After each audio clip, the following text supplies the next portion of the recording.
Assalamualaikum warahmatullahi wabarakatuh. Perkenalkan, nama saya Ogi Arensa dengan NIM J500200022 dari FKUMS Angkatan 20. Ini menjelaskan tentang sistem saraf somatik.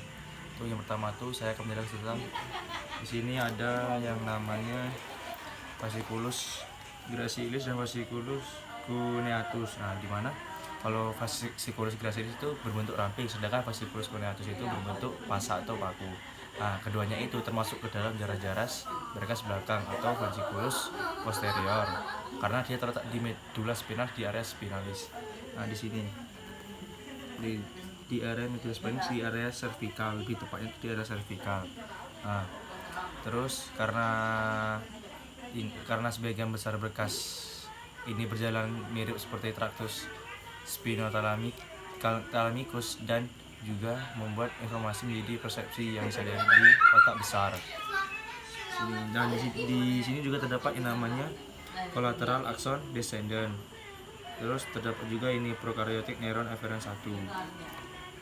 Terus di bawah sini di area ini terdapat yang namanya, kalau di sini tuh area lubal, itu ada ganglion spinalis. Selanjutnya saya akan menjelaskan tentang tractus spinothalamicus. Nah, tractus spinothalamicus ini itu ada yang di anterior dan di lateralis, di penampang melintang medula spinalis. Yang tepatnya tuh di penampang melintang medula spinalis. Nah, ini di sini tuh baru namanya tractus spinothalamicus lateralis di bagian sini.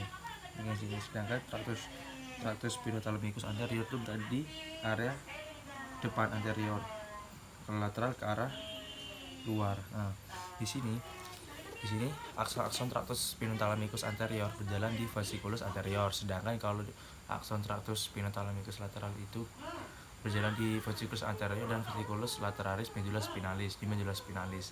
Karena itu kedua tractus disebut juga jaras fasciculus anterior lateralis. Nah, di sini yang tractus spinothalamicus lateralis ini itu mengantarkan rasa nyeri.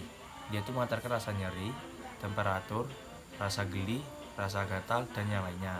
Nah, sedangkan kalau yang tractus spinothalamicus anterior, dia itu mengantarkan persepsi taktil, dan sentuhan kasar serta persepsi tekanan yang tidak gradual gitu.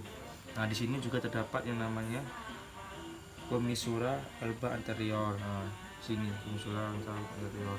Dan sini juga terdapat yang namanya perikardion neuron kedua. Tadi kan kalau tadi perikardion 1, terus di sini di tractus spinothalamicus itu terdapat yang namanya perikardion neuron kedua gitu. Terus ini juga perikardion neuron kedua. Baiklah, selanjutnya saya akan menjelaskan tentang tractus corticospinalis. Nah, tractus corticospinalis. Nah, ini adalah bentuk dari tractus corticospinalis.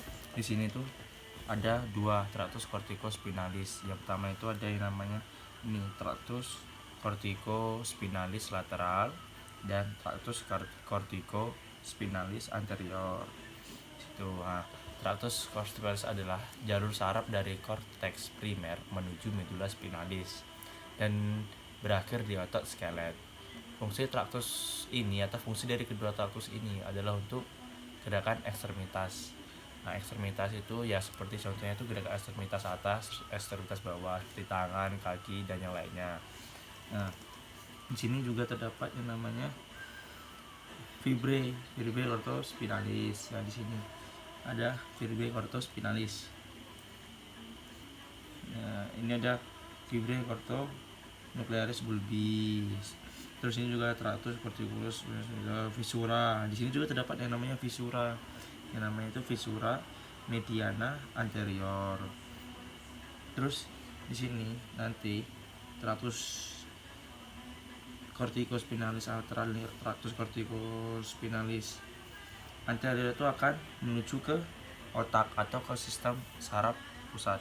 Dia nanti akan melalui yang namanya fibrae corticonuclearis bulbi. Terus dia akan menuju ke tractus pyramidalis terlebih dahulu, ke tractus pyramidalis di sini. Nah, nanti dia akan menuju ke korteks motorik. Mungkin hanya itu saja yang dapat saya sampaikan dari penjelasan sistem saraf somatik. Kurang lebihnya saya mohon maaf. Sekian, saya akhiri. Wassalamualaikum warahmatullahi wabarakatuh.